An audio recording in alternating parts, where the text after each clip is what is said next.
Hello everyone, how are you all? Welcome to Commerce Net Point. I'm CA Tripti Singh.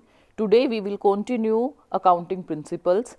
In the last video we completed 4 accounting principles and now we will start with the 5th principle. और हाँ, आज हम अपने सभी accounting principles complete कर लेंगे और उसके बाद MCQs करेंगे. तो अगर आप MCQs करना चाहते हैं मेरे साथ तो प्लीज़ वीडियो को पूरा ज़रूर देखना. Okay, so let's start our 5th accounting principle which is conservatism principle. ये principle कहता है कि do not anticipate a profit but provide for all possible losses. यानी फ्यूचर में होने वाले लॉसेस के लिए पहले से प्रोविज़न बनाकर चलिए, लेकिन फ्यूचर में होने वाले प्रॉफिट के लिए हमें कोई भी प्रोविज़न नहीं बनाना है, लॉसेस के लिए प्रोविजंस बना के चलने हैं. नाम ही है कंजर्वेटिज्म, है ना. यानी थोड़े से हम रूढ़िवादी होकर चल रहे हैं, पुराने ज़माने की सोच रखते हुए चल रहे हैं. तो ये क्या करता है, ये कहता है कि आप अपने एक्सपेंसेस और लायबिलिटी को as soon as possible record कर लीजिए, उनके लिए प्रोविजंस बना लीजिए, लेकिन जितने भी आपकी प्रॉफिट्स हैं या फ्यूचर में होने वाली इनकम है उनको अभी आप एडवांस में रिकॉर्ड मत कीजिए. Revenue and assets only when you are sure that they will occur. जब आप बिल्कुल श्योर होंगे पूरी तरीके से उन्हें तभी रिकॉर्ड करना अपने रिवेन्यू और एसेट्स को. दूसरी चीज़, इसका एक एग्जाम्पल दिया हुआ है कि जैसे हम अपना क्लोजिंग स्टॉक होता है तो हम उसको कैसे वैल्यू करते हैं, हम उसकी कॉस्ट और नेट रियलाइजेबल वैल्यू या फिर मार्केट वैल्यू भी बोल सकते हो आप इसको. इनमें से जोन सा भी अमाउंट क्या होता है, लोअर होता है, उस पर हम अपना क्लोजिंग स्टॉक को वैल्यू करते हैं. तो ये हमारा क्या दिखला रहा है, कंजर्वेटिज्म अप्रोच दिखला रहा है हमारी. इसका दूसरा एग्जाम्पल है प्रोविजन फॉर डाउटफुल डेट्स. तो क्योंकि फ्यूचर में हमें उम्मीद है कि हमारे थोड़े से जो हैं डेटर्स वो पैसा नहीं देंगे, तो हम अपने बैड डेट के लिए क्या कर लेते हैं, पहले से ही प्रोविजन बना के चलते हैं. तो वो भी हमारी इसी कंजर्वेटिज्म अप्रोच को दिखला रहा है. इसकी एक छोटी सी ड्रॉबैक ये है कि ये हमारी जो लाइबिलिटीज़ हैं उनको ओवर स्टेट भी कर देता है. यानी कि हमने लॉसेस के लिए तो पहले से प्रोविज़न बना के चल रहे हैं, तो कई बार क्या होता है कि हम अपनी लाइबिलिटीज़ को बहुत ज़्यादा बढ़ा चढ़ा कर दिखला देते हैं इसकी वजह से. लेकिन इसकी एक बहुत बड़ी ड्रॉबैक भी होती है, वो क्या होती है कि ये सीक्रेट रिजर्व्स को बढ़ावा देता है. सीक्रेट रिजर्व्स अब हम कैसे बना लेते हैं कि अगर मान लो मैनेजमेंट जो है थोड़ा धोखाधड़ी करना चाह रही है, विंडो ड्रेसिंग करना चाह रही है फाइनेंशियल स्टेटमेंट्स के अंदर, तो मैनेजमेंट क्या कर रही है, मैनेजमेंट डेप्रिसिएशन के लिए मान लो जो हमारा प्रोविज़न है, रिजर्व है, उसको बढ़ा चढ़ा कर दिखला दे. या फिर डाउटफुल डेट के लिए होते हमारे डाउटफुल डेट है 5 से हमें लगता है कि 5%, लेकिन हम फिर भी 10% का प्रोविज़न बना दे. क्यों, ताकि हमारी जो है एसेट्स थोड़ी सी कम हो जाए, टैक्स हमें कम पे करना पड़ जाए, किसी भी रीज़न की वजह से प्रॉफिट्स कम हो जाए, है ना. तो इस वजह से कोई मैनेजमेंट घपला घोटाला भी कर सकती है. तो ये हमारा क्या बनवा देता है, सीक्रेट रिजर्व्स बनाने में भी मदद कर देता है कई बार. तो ये इसकी क्या है, एक ड्रॉबैक है कि मैनेजमेंट थोड़ा घपलाबाजी भी कर सकते हैं, जिसकी वजह से फाइनेंशियल स्टेटमेंट्स की ट्रू एंड फेयर जो पिक्चर है वो हमें देखने को नहीं मिलेगी. तो इसलिए हम बोलते भी हैं कि this concept of conservatism needs to be applied with more caution and care. हमें बहुत ही ध्यान के साथ इसको अप्लाई करना चाहिए ताकि हमारे जो रिजल्ट्स हैं वो डिस्टोर्टेड ना हो. डिस्टोर्टेड यानी कि बेकार ना हो. तो इस वजह से हमें इसको बहुत ही सावधानी के साथ यूज़ करना चाहिए कंजर्वेटिज्म प्रिंसिपल को. ऑल राइट, चलो अभी अपना नेक्स्ट प्रिंसिपल करते हैं विच इज़ कॉस्ट प्रिंसिपल या हिस्टोरिकल कॉस्ट प्रिंसिपल. फिर से नाम ही कह रहा है कॉस्ट प्रिंसिपल. हम अपनी जितने भी फिक्स्ड एसेट्स हैं उनको किस वैल्यू पे दिखलाएंगे, जो भी उनकी ओरिजिनल परचेज कॉस्ट है उसके ऊपर. यानी हम अपनी मार्केट वैल्यू के हिसाब से एसेट्स को नहीं दिखलाएंगे. तो इसके लिए हम कहते हैं कि इस प्रिंसिपल को फॉलो करने की वजह से हमारी जो फाइनेंशियल स्टेटमेंट्स हैं वो पर्सनल बायस या जजमेंट से बच जाती हैं, है ना. इन्फ्लुएंस नहीं होती हैं, पर्सनल किसी के भी पक्षपात से रहित होती हैं वो. क्यों, क्योंकि हम अपनी ओरिजिनल जितने भी रुपए में हमने वो खरीदी उसके हिसाब से दिखाते हैं. सिस्टमैटिकली हम उनको रिड्यूस करते जाते हैं, यानी कि उनके ऊपर डेप्रिसिएशन लगाते रहते हैं उनकी एक्सपेक्टेड लाइफ के हिसाब से. तो सिंपल सा प्रिंसिपल है, सिर्फ कहता है कि अपनी एसेट्स को उनकी ओरिजिनल कॉस्ट के हिसाब से दिखलाओ, उनको उनकी एक्सपेक्टेड लाइफ के हिसाब से डेप्रिसिएट करो. That's it. ओके, सो अभी हम अपना चलते हैं 7th प्रिंसिपल पे, जिसका नाम है मैचिंग प्रिंसिपल. मैचिंग प्रिंसिपल अब क्या कहता है कि आपके जितने भी रिवेन्यू हैं और जो भी एक्सपेंसेस हैं उस रिवेन्यू से रिलेटेड उनको आपको एक ही समय पे, एक ही टाइम पे रिकॉर्ड करना है। यानी अगर आपने कोई रिवेन्यू रिकॉग्नाइज किया है 2020 में, तो उससे रिलेटेड एक्सपेंडिचर भी आप 2020 में ही रिकॉर्ड करोगे अपने फाइनेंशियल स्टेटमेंट्स के अंदर। जैसे कि इसके लिए लिखा भी हुआ है, you charge inventory to the cost of goods sold at the same time that you record revenue from the sale of those inventory items, कि आप अपना इन्वेंट्री उसी समय दिखलाते हो कॉस्ट ऑफ गुड्स सोल्ड में जिस समय आपने उस प्रोडक्ट की सेल की हुई होती है। तो जब हमारी सेल हुई यानी जब हमने इनकम रिसीव की, उसी समय हमने अपना खर्चा भी दिखलाया, है ना। तो ये हमारा क्या है, this is a corner stone of the accrual basis. Corner stone क्या होता है, हमारा आधार स्तंभ। तो जो आपका एक्रूअल बेस है, यानी एक्रूअल बेस जिसके अंदर हम ये कहते हैं कि अपनी इनकम को आप तब रिकॉग्नाइज करो जब वो हमारी अक्कर हो गए, यानी कैश से हमें कोई फर्क नहीं पड़ता कि आपने कैश कब रिसीव किया है या नहीं किया है। तो ये हमारा क्या है, कॉर्नर स्टोन है एक्रूअल बेसिस का।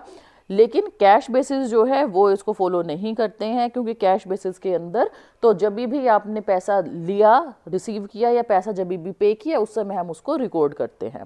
तो मैचिंग प्रिंसिपल सिंपल सा प्रिंसिपल है, ये बात बोलता है कि जिस समय भी आपका इनकम आपने रिकॉर्ड की है, उसी समय आपको क्या करना है, अपने खर्चे भी रिकॉर्ड करने हैं जो कि उस इनकम से रिलेटेड होंगे। ठीक है, मैचिंग यानी मैच करना है। ओके, नेक्स्ट पे चलते हैं। नेक्स्ट प्रिंसिपल है हमारा रिवेन्यू रिकॉग्निशन प्रिंसिपल। अगेन बच्चे ये भी हमारा एक कॉर्नरस्टोन है, किसके लिए, एक्रूअल बेसिस के लिए। और साथ साथ मैचिंग प्रिंसिपल्स की भी थोड़ी सी भी देखना, आपको याद आएगी इसके अंदर। तो हम क्या कहते हैं रिवेन्यू रिकॉग्निशन के अंदर, कि आप अपने रिवेन्यू को तब रिकॉग्नाइज करो जिस समय जैसे मान लो कि एक एग्जाम्पल से समझते हैं इसको, कि जैसे मान लो आपने सेल की 2020 के अंदर, मार्च के अंदर, लेकिन आपको पैसा कब रिसीव हुआ, आपको अप्रैल में पैसा रिसीव हुआ, है ना। तो अब इसको आप कब रिकॉर्ड करोगे, अपना मार्च वाले ईयर तक जो 19-20 है उसके अंदर रिकॉर्ड करोगे या 20-21 के अंदर। तो बच्चे हम 19-20 में करेंगे। हम ये देखेंगे कि हमने ओनरशिप को कब ट्रांसफर किया। रिवेन्यू रिकॉग्नाइज करने के लिए हमें देखना है कि हमारी सेल कब हुई, और सेल के लिए हम देखते हैं कि जो हमारी गुड्स थी उसका टाइटल कब हमने ट्रांसफर कर दिया। टाइटल ट्रांसफर करने का मतलब ओनरशिप हमने कब उसकी ट्रांसफर कर दी। तो अभी मेरे पास मेरी गुड है मान लो कोई, तो उसकी ओनरशिप किसके पास है, मेरे पास है। अगर मैंने उसकी ओनरशिप किसी दूसरे व्यक्ति को ट्रांसफर कर दी, तो इसका मतलब ये है कि मैंने उसको क्या कर दिया, सेल कर दिया। अब दूसरा जो व्यक्ति है वो उसका क्या होगा, मालिक होगा। तो कैश मिला या नहीं मिला ये बात मायने नहीं रखती है। क्या मायने रखता है कि हमने जो गुड्स का टाइटल था वो ट्रांसफर किया या फिर नहीं किया। तो इसके अंदर हम प्रिंसिपल में यही बोलते हैं कि जब आपने अपनी गुड्स जो थी वो, या फिर जो आपने सर्विसेज रेंडर्ड की थी, उनका टाइटल जो है वो आपने ट्रांसफर किया या नहीं किया। तो हमने बोला when the title of goods has been transferred to the purchaser. जब आपने टाइटल जो था गुड्स का वो परचेजर को ट्रांसफर कर दिया, उस समय हम बोलते हैं कि हमारी जो परचेज थी वो हो गई है। तो उसी समय आप उसको रिकॉर्ड कर लीजिए अपने रिवेन्यू को। और कैश एक्चुअल में मिला या नहीं मिला उस बात से हमें कोई भी फर्क नहीं पड़ता है। ठीक है बच्चे, ओके। तो नेक्स्ट पे चलते हैं। नेक्स्ट है हमारा 9th principle, accounting period principle या टाइम पीरियड प्रिंसिपल।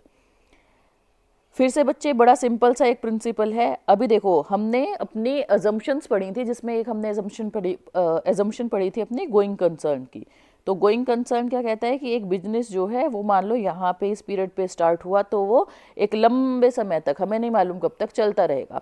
तो कोई व्यक्ति ये भी बोल सकता है कि भाई जब अभी हमारा बिजनेस जो है वो चलता रहेगा तो मैं हर साल टैक्स क्यों पे करूं, अभी बिजनेस चल रहा है, जब मैंने जितना भी पैसा लगाया है और एंड में जब मेरा कभी बिजनेस बंद होगा, जितना भी मुझे मुनाफा होगा उसके हिसाब से इकट्ठे टैक्स पे कर दूंगा, ये हर साल का क्या झंझट है। तो ताकि ये वाली चीज़ें ना आए, तो इस वजह से हमने क्या किया, हमने अपना अकाउंटिंग पीरियड प्रिंसिपल जो था वो बनाया, जो कि हमें ये बोलता है आपको अपने बिजनेस की कंप्लीट लाइफ को छोटे छोटे पीरियड्स में बांट देना है। और ये छोटे छोटे पीरियड जनरली कितने होते हैं, 1 साल के होते हैं, यानी 12 महीने के होते हैं।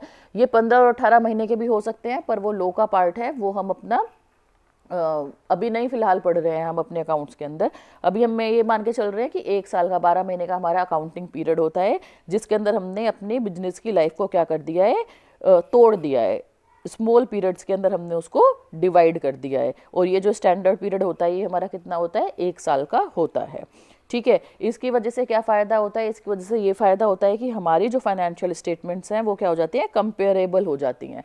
यानी अगर हम ही अपने बिजनेस से अपने पास्ट ईयर की यानी पिछले ईयर की करंट ईयर से हम कंपेयर करना चाहते हैं तो बड़े आसानी से हम उनको कंपेयर कर सकते हैं कि पिछले साल हमने कितना प्रॉफिट कमाया था और इस साल हमने कितना प्रॉफिट कमाया है। और अगर हम अपने ही बिजनेस की तुलना किसी अपनी राइवल कंपनी से करना चाहें तो वो भी हम इजीली कर सकते हैं कि हमारी राइवल कंपनी कितना प्रॉफिट अर्न कर रही है जबकि हम कितना प्रॉफिट अर्न कर रहे हैं। तो ये तभी पॉसिबल हो सकता है जब कंपेयर करने के लिए हमारे पास बेस सेम हो, है ना, ईयर सेम हो। तो ये हमारा क्या कहता है, अकाउंटिंग पीरियड प्रिंसिपल कहता है कि अपने बिजनेस की लाइफ को आप छोटे छोटे टुकड़ों के अंदर, स्मॉलर पीरियड्स के अंदर डिवाइड कर दो ताकि रेगुलर इंटरवल्स पे हम उसकी परफॉर्मेंस को मेजर कर सके।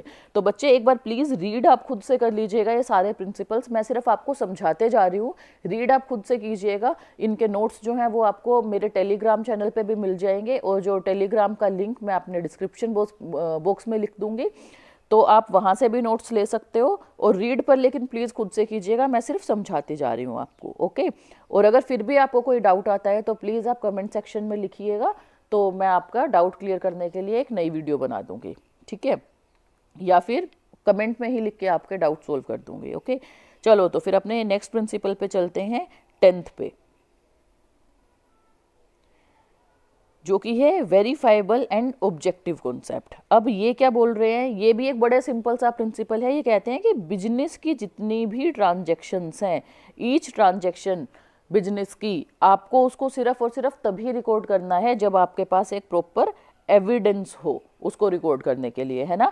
अपनी अगर आपने मेरी फर्स्ट वीडियो देखी होगी इंट्रोडक्शन टू अकाउंटिंग की, उसमें भी मैंने सोर्स डॉक्यूमेंट का जिक्र किया है कि सोर्स डॉक्यूमेंट के बेसिस पर ही आप कोई भी ट्रांजैक्शन को रिकॉर्ड करते हो। वही चीज़ हमारा ये वेरीफाइबल एंड ऑब्जेक्टिव कॉन्सेप्ट भी बोलता है कि अगर आपने जैसे कोई पेमेंट की है तो उसके लिए आपके पास कैश रिसीट होनी चाहिए। अगर आप सेल्स करते हो तो आपके पास इनवॉइस होगा। अगर आपने कुछ परचेज की हैं तो उसका बिल होगा। यानी कहने का मतलब ये है कि आप कोई भी ट्रांजैक्शन रिकॉर्ड करते हो तो वो प्रॉपर एविडेंस के बेस पर ही रिकॉर्ड आप करोगे। Which are capable of verification, यानी जो हमारे डॉक्यूमेंट्री एविडेंस है वो क्या होने चाहिए, कैपेबल ऑफ वेरिफिकेशन होने चाहिए। यानी आप अपनी ट्रांजैक्शन को वेरीफाई कर सकते हो उन डॉक्यूमेंट्स के साथ में। तो छोटा सा प्रिंसिपल है, छोटी सी बात करता है। अब हमारा आज का last principal 11th, dual aspect या फिर ड्युअलिटी प्रिंसिपल। 11th क्लास से पढ़ते हुए आ रहे हो बच्चों, बड़ी सिंपल सी बात है कि अकाउंट्स के अंदर जो भी ट्रांजैक्शन होगी उसके हमेशा डबल इफेक्ट पड़ेंगे आपके, एक डेबिट होगा और एक क्रेडिट होगा। किससे, सेम अमाउंट से। ऐसा कभी पॉसिबल नहीं है कि आपने सिर्फ डेबिट कर दिया 10,000 से, क्रेडिट है ही नहीं। तो कोई भी ट्रांजैक्शन है तो जितने अमाउंट से आप उसको डेबिट करोगे उतने अमाउंट से ही आप उसको क्या करोगे, क्रेडिट भी करोगे। इसी को हम क्या बोलते हैं, अपना ड्यूअल एस्पेक्ट या फिर ड्युअलिटी प्रिंसिपल। तो क्लियर है, मेरे ख्याल से आप लोगों को कोई डाउट नहीं होगा इन 11 प्रिंसिपल्स में, बट अगर डाउट है तो प्लीज़ कमेंट सेक्शन में बताइएगा आप, हम आपके डाउट क्लियर कर लेंगे। अब बच्चे इसके बाद कुछ छोटी सी चीज़ें लिखी हुई हैं मैंने, उसके बाद हम MCQs जो हैं वो करेंगे अपनी, कि हमारा जो अकाउंटिंग स्टैंडर्ड्स हैं उन्होंने बोला अपनी हमें कुछ एजम्पशंस बताई, ये जितने भी प्रिंसिपल्स थे ये बताए, और वो बोलते हैं कि आपके बिजनेस की जो भी पॉलिसीज़ हैं आपको उनको क्या करना है, डिस्क्लोज करके चलना है। तो बच्चे जो भी हमारे अकाउंटिंग प्रिंसिपल्स हैं इनको हम क्या करते हैं, डिस्क्लोज करते हैं। लेकिन जो हमारी फंडामेंटल अकाउंटिंग एजम्पशंस हैं, एजम्पशंस क्या होती हैं, जो हमने मान ली हैं, पहले से ही मान रखी हैं हमने, तो वो आपको अलग से डिस्क्लोज करने की ज़रूरत नहीं है अपने फाइनेंशियल स्टेटमेंट्स के अंदर कि मैंने जो है गोइंग कंसर्न फॉलो करी है, ऐसा नहीं। तो ये सब चीज़ें हमें, अगर आप फॉलो करते हो तो उन सब चीज़ों को डिस्क्लोज नहीं करना होता। लेकिन अगर आपने कोई अजम्पशन फॉलो नहीं की है ना, तो आप उसको रिकॉर्ड करोगे। ये सेकंड वाला पॉइंट की बात कर रहे हैं हम पहले, अभी ऊपर वाले की भी बात करेंगे।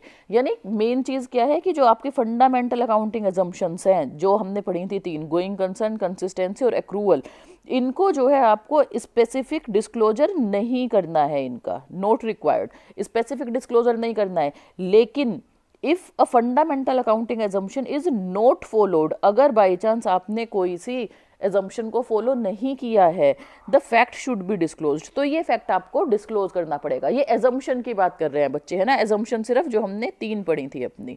अब प्रिंसिपल की जहाँ तक बात है तो प्रिंसिपल आप डिस्क्लोज करके चलते हो अपने फाइनेंशियल स्टेटमेंट के अंदर। अब चलो ये ऊपर वाले एक पॉइंट जो है ये भी पढ़ लेते हैं। इसके अंदर क्या कहते हैं कि अगर आप अपनी अकाउंटिंग पॉलिसी में कोई भी किसी प्रकार का चेंज करते हो जिसका कोई भी मटेरियल इफेक्ट है, उसको आप क्या करोगे, डिस्क्लोज करके चलोगे। तो मटेरियल इफेक्ट चाहे तो इस साल में है या फिर आगे आने वाले किसी भी साल के दौरान है, तो आप उसका डिस्क्लोजर ज़रूर से ज़रूर दोगे अपनी फाइनेंशियल स्टेटमेंट के अंदर। ठीक है बच्चे, तो इन सब चीज़ों को आप रीड कर लेना, और मेरे ख्याल से तो सब चीज़ें आपको क्लियर ही हैं। तो चलो फटाफट से अब हम क्या करते हैं, अपने MCQs स्टार्ट करते हैं। ठीक है, ओके, सो हमारा फर्स्ट MCQ है, accounting concepts are based on a certain assumptions, certain facts and figures, certain accounting records और गवर्नमेंट गाइडलाइंस। तो अकाउंटिंग कॉन्सेप्ट हमारे किसके ऊपर बेस्ड होते हैं, हमारे कुछ एजम्पशंस के ऊपर ही बेस्ड होते हैं। सिंपल सा है, सो इसका आंसर इज ए। मैंने आंसर मार्क कर दिए हैं पहले से ही, क्योंकि ये PDF है तो मैंने मार्क किए हुए हैं, वरना आप जो है सीधे एकदम से बस खाली रेड को मत देखना कि मैम ये रेड किया हुआ है, हाँ हाँ यही आंसर है, थोड़ा सा दिमाग चलाने की कोशिश करना।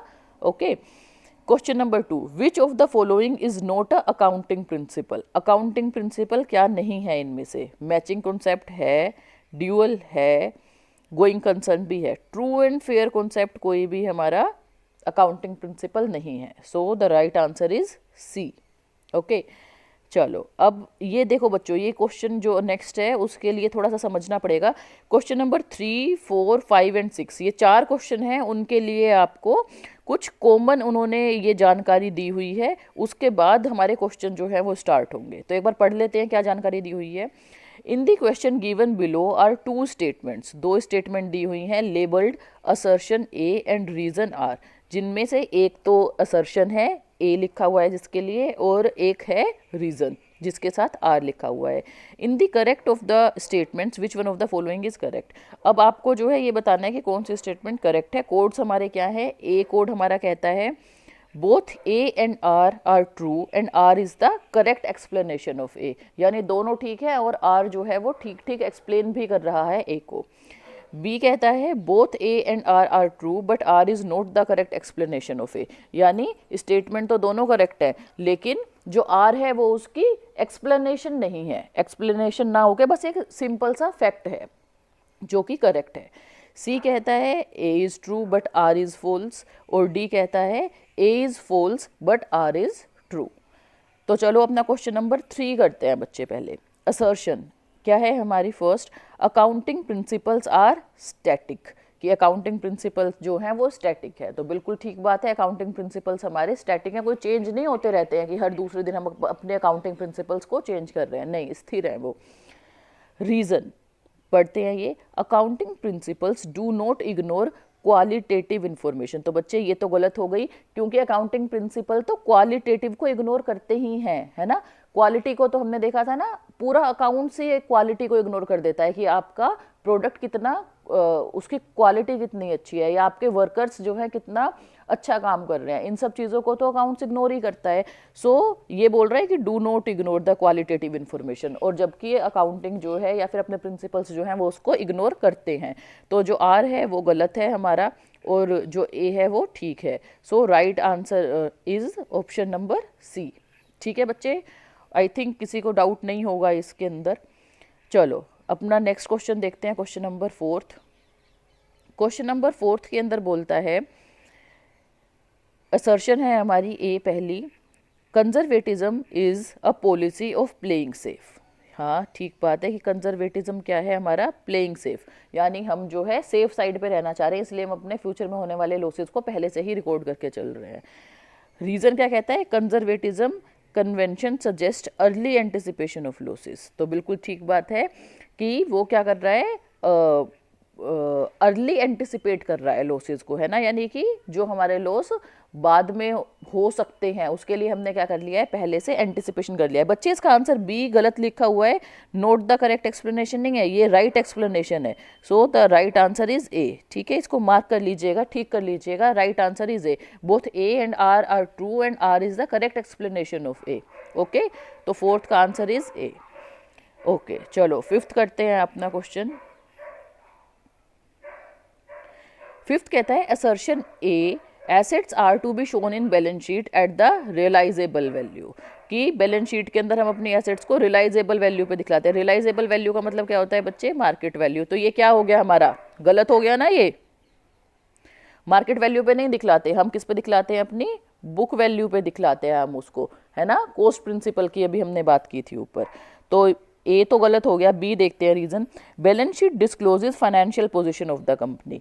तो ये बात ठीक है कि बैलेंस शीट हाँ किसी भी कंपनी की फाइनेंशियल पोजीशन को दिखलाती है। तो हमारा ए गलत है, आर ठीक है। तो आंसर क्या हो जाएगा? डी हो जाएगा। डी के अंदर क्या था? A is false but R is true. So right answer is D.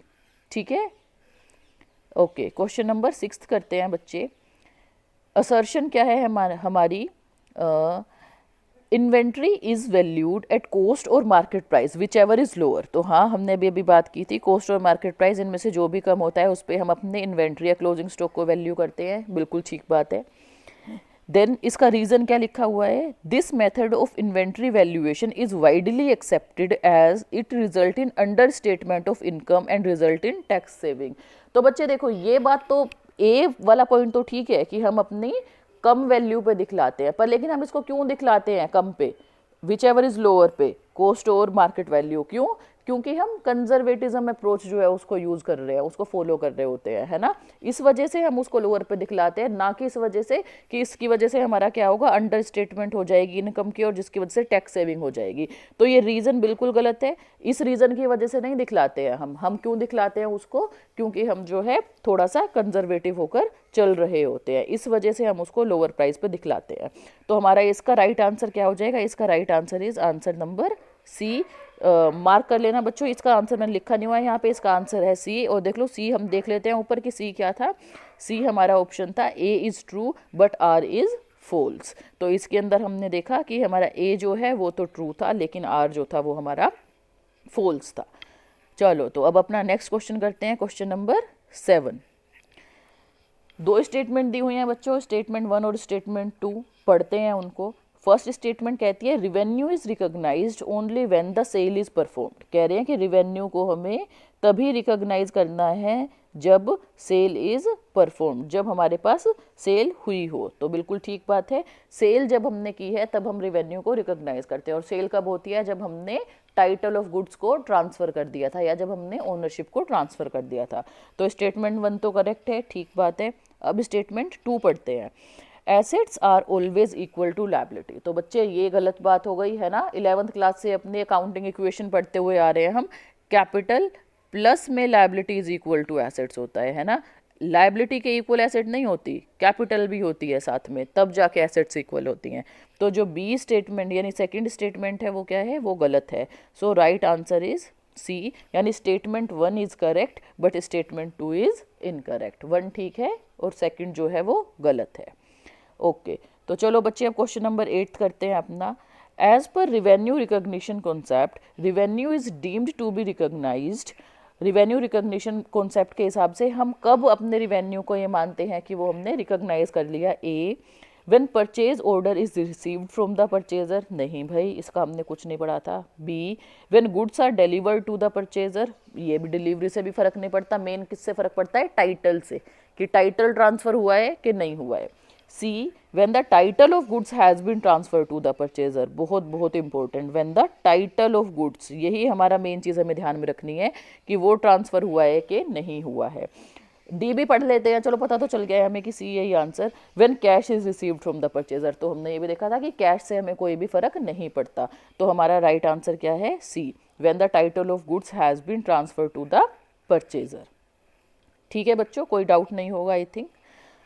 Okay, तो अब अपना क्वेश्चन नंबर 9 करते हैं हम। The basic concept related to profit and loss account is. Profit and loss में बच्चे कौन कौन सा अपना जो बेसिक हम क्या चीज़ यूज़ करते हैं? रियलाइजेशन कॉन्सेप्ट, हाँ यूज़ करते हैं, बहुत इंपॉर्टेंट है। P&L बनाने के लिए ही तो हम बात करते हैं ना कि हमारी कितनी इनकम और एक्सपेंस की बात देखो हम कहाँ करते हैं? P&L अकाउंट में करते हैं। तो रियलाइजेशन कॉन्सेप्ट तो ऑब्वियसली यूज़ करेंगे ही करेंगे, और मैचिंग भी अगेन यूज़ करेंगे ही करेंगे, क्योंकि हमने देखा था कि भाई सेल जब आपने दिखाई है तभी उससे रिलेटेड खर्चे भी दिखाओ, तो मैचिंग भी करेंगे। तो इसलिए हमारा आंसर क्या होगा? डी होगा, both A and B. Cost concept की कोई बात ही नहीं आती P&L में, क्यों? क्योंकि कॉस्ट कॉन्सेप्ट हमारा किससे रिलेटेड है? बैलेंस शीट से रिलेटेड है, क्योंकि कॉस्ट कॉन्सेप्ट में हम अपने फिक्स्ड एसेट्स को उनकी हिस्टोरिकल कॉस्ट या फिर परचेज कॉस्ट पे दिखलाते हैं, तो उसका कोई P&L से हमारा लेना देना है नहीं। ठीक है बच्चे, चलो क्वेश्चन नंबर 10 पे चलते हैं। ये क्या बोलता है? Everything a firm owns it also ओज आउट टू समबडी, यानी फर्म की जब जितनी हमारे पास एसेट्स हैं उतनी हमारी फर्म की लायबिलिटीज भी हो जाती हैं। दिस को inside is explain by the dash concept. किसकी वजह से ऐसा होता है? सिंपल सी बात है, ड्यूअल की वजह से, क्योंकि ड्यूअल के अंदर हर डेबिट का क्रेडिट होता है। तो हर डेबिट का क्रेडिट कैसे होता है? जब हमने अगर 10,000 रुपये से अपनी एसेट्स दिखाई हैं तो 10,000 से साथ में कोई हमें अपनी लायबिलिटी भी दिखलानी ही पड़ेगी। आज तक 11 से लेकर अपने मास्टर्स तक आपने कोई भी ऐसी ट्रांजैक्शन नहीं देखी होगी जिसकी वजह से सिर्फ एक ही इफेक्ट पड़े, दो इफेक्ट ना पड़े। तो right answer is dual concept. Okay, तो हमारा आज की क्लास का लास्ट क्वेश्चन नंबर 11 वो कर लेते हैं फटाफट से। Which of the following practice is not in consonance with the conversation of convention. बच्चे थोड़ा सा गड़बड़ हो गई है, ये कन्वेंशन ऑफ कंजर्वेटिज्म है, ठीक है। तो ये स्पेलिंग थोड़ी सी मिस्टेक हो गई है कि हमारी कंजर्वेटिज्म की जो हमारी कन्वेंशन है वो किससे मैच नहीं करती है। तो ए क्या है हमारा? Creating provision for bad debt. भाई कंजर्वेटिज्म बोलता है कि बैड डेट के लिए प्रोविजन बनाओ, जितने भी लॉसेस है फ्यूचर में होने वाले लॉसेस के लिए हम पहले से प्रोविज़न बना के चलते हैं।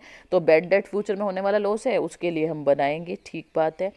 बी कहता है creating provision for discount on creditors. ये क्या है बच्चे? ये तो हमारा फ़ायदा है, मुनाफा है ना। ये हमें क्या होएगा? हमें गेन होगा इसकी वजह से। अगर हमारे क्रेडिटर हमें डिस्काउंट दे देंगे, यानी हमें किसी को 10,000 रुपये पे करने हैं, लेकिन वो बोले कि 1,000 रुपये का डिस्काउंट दिया जा तुझे और अब सिर्फ 9,000 रुपये ही पे कर दे, तो ये क्या हो जाएगा बच्चे? ये तो हमारा फ़ायदा हो जाएगा। तो कंजर्वेटिज्म कहता है फ्यूचर में होने वाले फायदों के लिए हमें कोई प्रोविजन नहीं बनाना। तो राइट आंसर हमें पता ही चल गया कि बी है, बट फिर भी हम एक बार सी और डी ऑप्शंस को भी रीड कर लेते हैं। सी कहता है creating provision for discount on debtor. हाँ बिल्कुल प्रोविजन बनाएंगे, क्योंकि फ्यूचर में होने वाला लॉस है। और creating provision for tax, again future में होने वाला लॉस ना कहेंगे, एक्सपेंस बोल लो, तो फ्यूचर में होने वाला एक्सपेंस है, उसके लिए हम अपना प्रोविज़न बना रहे हैं। तो इस वजह से आंसर साफ साफ क्लियर है कि डिस्काउंट ऑन क्रेडिटर ये हमारा क्या है? फ्यूचर में होने वाला गेन है। इसके लिए हम अगर प्रोविज़न बनाते हैं तो वो हमारी कंजर्वेटिज्म जो कन्वेंशन है उसके अगेंस्ट होगा, ठीक है। So the right answer is B. तो बच्चों आज अभी हम इतने ही MCQ करते हैं। अगर आप लोगों को MCQs करने में थोड़ा मज़ा आ रहा है या फिर आपको लग रहा है कि मैडम और MCQs करा दीजिए, तो प्लीज़ कमेंट सेक्शन में लिख देना। मेरे पास और भी काफ़ी सारे MCQs हैं, हम वो कर लेंगे।